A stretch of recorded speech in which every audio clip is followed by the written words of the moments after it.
શું નામ તમારું? ડૉક્ટર નીરુબેન શાહ, ગાયનેકોલોજીસ્ટ છું. શું બીમારી હતી આપને?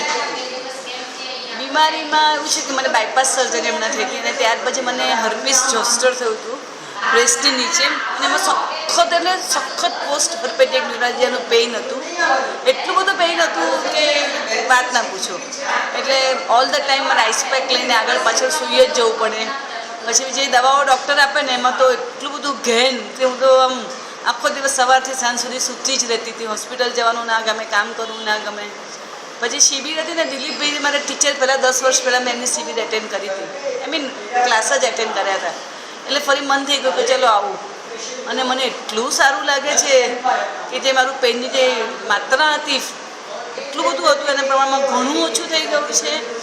અને આઈ ઓલવેઝ રેકમેન્ડ કે બધાએ આ કરવું જ જોઈએ રેગ્યુલરલી. અને ઈશ્વરપુરમાં જેમ ક્લાસ ચાલે છે ને એમ અહીંયા ઉપાસનીમાં આપણે કાયમ માટે ક્લાસ ચાલે એવું મને ગમે. અને આવા સરસ માણસનો દરેક માણસે લાભ લેવો જોઈએ. અને યોગ એ સરસ વસ્તુ છે, એ લોકો સુધી છેક ઘરે પહોંચવું જોઈએ.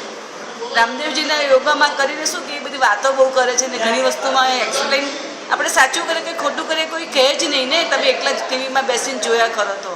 એટલે હું ચોક્કસપણે માનું છું કે તમારે કોઈ ગાઈડન્સની જરૂર પડે જ. ગુરુ હોય તો જ તમે જવાય, બાકી તમે ભગવાન પાસે પણ પહોંચી ના જ શકો. એટલે ગુરુ, સારા ગુરુ, વ્યવસ્થિત ગુરુ કે જે તમે ખોટું કરતાં અટકાવે અને તમે વ્યવસ્થિત કરો એ બહુ જરૂરી છે. કેમકે આસનમાં બી એવું છે, તમે ખોટું આસન કરો, લાંબા વખત રહો નહીં તો એનો બેનિફિટ ન મળે.